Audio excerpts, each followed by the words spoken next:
Como pesquisador e estrategista da transformação do trabalho, eu tenho observado um fenômeno silencioso, mas olha, absolutamente sísmico, reconfigurando os escritórios pelo mundo. E não, a gente não está falando de só mais uma ferramentinha de produtividade. Nós estamos vivendo uma ruptura estrutural na própria base do trabalho intelectual. Sabe o que aconteceu? O grande gargalo econômico deixou de ser a produção física. Deixou de ser a distribuição de informação. O novo gargalo agora é algo muito mais íntimo, a nossa cognição, a nossa mente. Então vamos dissecar juntos essa nova economia da atenção, mas com uma lente bem analítica e pé no chão. Porque pensa bem, esse é o grande paradoxo da nossa era. A promessa era super sedutora, né? Adote essas ferramentas de IA, reduza a sua carga de trabalho e dê adeus ao estresse. E de fato, na superfície, a IA simplesmente varre aquela fricção chata de começar e executar uma tarefa. Mas a realidade que a gente documenta nas trincheiras das empresas hoje é um esgotamento mental sem precedentes. O trabalho não encolheu, ele ficou mais denso. A ilusão de que a máquina é só um botão de reduzir trabalho está colidindo de frente com a biologia do nosso foco. E isso acontece porque a própria identidade de quem trabalha com conhecimento sofreu uma mutação profunda. Historicamente, o seu valor estava na implementação manual, sabe? Aquele perfil do produtor que digitava o código linha por linha ou que escrevia o relatório palavra por palavra. Só que hoje, olhando para dados do GitHub e de engenharia de software, a gente vê uma transição absurdamente rápida para o papel de orquestrador estratégico. O seu trabalho subiu de andar. O foco agora é definir a intenção, resolver o que é ambíguo, delegar para sistemas complexos e, acima de tudo, validar se aquilo que a máquina gerou sozinha está realmente certo. Para a gente entender o tamanho da encrenca, vamos colocar isso numa perspectiva histórica. A Revolução Industrial substituiu a força física, mas levou séculos. A internet democratizou a informação em questão de décadas. Agora, a IA generativa entra com tudo no domínio da nossa cognição e da síntese criativa num espaço de meses. A velocidade é algo que a gente nunca viu. O recurso substituído não é mais o músculo, é a capacidade de raciocínio. E isso coloca uma pressão esmagadora nas organizações para redesenhar as coisas antes mesmo de entenderem o impacto real de longo prazo. E é aqui que a gente começa a diagnosticar o problema de fato, explorando essa ilusão do tempo livre. Porque a gente precisa examinar o que realmente acontece na nossa cabeça quando a tecnologia tira aquela barreira inicial de criar algo do zero. Aquela promessa de que sobraria tempo livre? Pois é, foi uma miragem. O que se formou ali foi um vácuo que, num piscar de olhos, foi preenchido por demandas mentais de altíssima complexidade.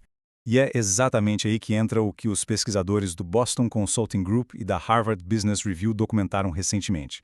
Uma síndrome que o pessoal já apelidou de AI Brain Fry, ou, traduzindo de forma livre, uma verdadeira fritura cerebral pela IA. Não é aquele cansaço físico de fim de dia, é uma depressão cognitiva profunda, uma exaustão que vem da vigilância constante. Porque quando a IA gera um código ou um texto, ela faz isso com uma confiança inabalável. E aí o ser humano precisa virar um auditor em tempo integral, caçando alucinações sistêmicas que são muito, muito sutis.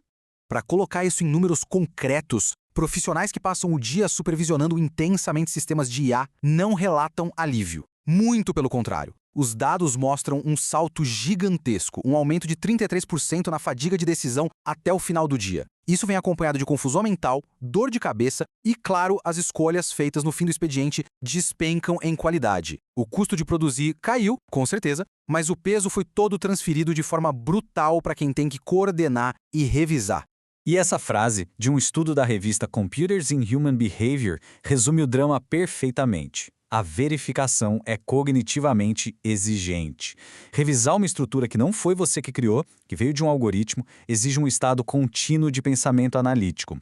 É um atrito silencioso, sabe? A sua mente é forçada a alinhar a lógica de uma máquina artificial com o mundo real, mas sem receber aquela recompensa psicológica, aquele ritmo gostoso que a gente sente quando está criando algo do zero.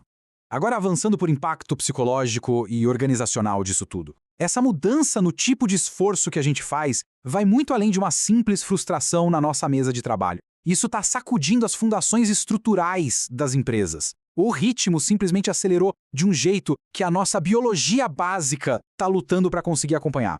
O ponto crítico aqui é entender onde a arquitetura dessa adoção tecnológica está falhando. A nossa memória de trabalho, o nosso RAM mental, tem limites muito claros. A gente consegue reter entre 4 a 7 blocos de informação por vez. Mas a IA não elimina decisões. Ela te metralha com um fluxo infinito de microdecisões. Aceita isso, rejeita aquilo, edita essa parte. A gente acelera o context switching, a troca de contexto constante. Você acaba navegando por vários problemas complexos simultaneamente, empurrando a mente muito além do limite natural. E tem um efeito colateral organizacional severo aí. Como a IA é maravilhosa para automatizar aquelas tarefas de entrada, fazer um resuminho, um código básico, uma pesquisa primária, as portas de entrada das empresas estão se fechando. Olhando para esse período de 2022 a 2025, a gente vê um declínio de 16% nas oportunidades para quem tem entre 22 e 25 anos. Isso é uma armadilha assustadora. Se a gente elimina a tarefa básica, a gente apaga o degrau onde a pessoa aprende. Sem ralar no básico para construir intuição, a gente corre o risco de desqualificar totalmente a próxima geração de líderes estratégicos. Isso nos joga direto no nosso terceiro ponto, esse novo gargalo cognitivo. A gente chegou num estágio onde otimizar tudo só para ter velocidade virou, na verdade, uma baita fraqueza estratégica. A complacência passou a ser o maior risco para as empresas, porque velocidade engana, né? E por baixo dessa ilusão, novos nós estão se formando. Um desses nós é o que a gente chama de terceirização cognitiva, ou cognitive offloading. Sabe quando você tem tanta certeza de que a IA vai pensar por você que você simplesmente desliga o cérebro? O seu engajamento crítico vai para o chão. Aí nascem bizarrices como o vibe coding, onde o pessoal adota soluções geradas pela IA porque simplesmente parece que faz sentido, tem uma vibe boa, sem entender de verdade o que está por trás. Confiar cegamente na máquina sem desenvolver os modelos mentais para debugar os problemas cria uma dívida cognitiva que é absolutamente insustentável. Então, indo para a nossa conclusão estratégica, como é que a gente recupera a clareza mental no meio desse caos? Bom, um diagnóstico desses exige uma resposta estrutural. Não dá para a gente continuar medindo o trabalho intelectual com aquela lente velha da era industrial, focando só em output e velocidade. A métrica de sucesso tem que mudar, da quantidade de coisas entregues para a qualidade da energia mental que a gente consegue sustentar. Para guiar a gente nisso, o pessoal do MIT Sloan lançou um framework incrível, chamado EPOC. Ele mapeia exatamente o que a máquina não consegue tocar. Estamos falando de empatia, presença, ter uma opinião autêntica, criatividade e esperança. Em um mundo onde a síntese técnica e a informação são infinitas e quase de graça, o que vai diferenciar um profissional do outro? É a intuição profunda. É a inteligência emocional. É a capacidade de conectar pontos complexos e ter uma visão real de futuro. Isso é muito forte. Presta atenção nisso. O futuro não sofre com escassez de informação. O nosso futuro sofre com escassez de clareza mental. O uso desgovernado da IA espreme a nossa mente e rouba essa clareza. O trabalho intelectual virou uma curadoria de altíssimo nível.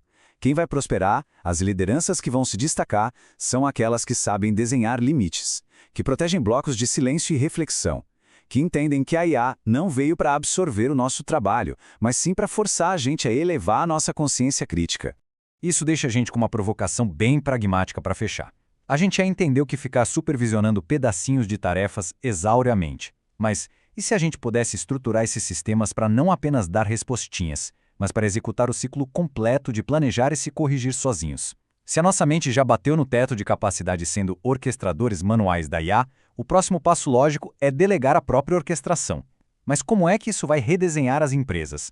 É exatamente esse território fascinante e desconhecido que nós vamos explorar na nossa próxima análise. Agentes de IA e a transformação da execução. Eu te vejo lá.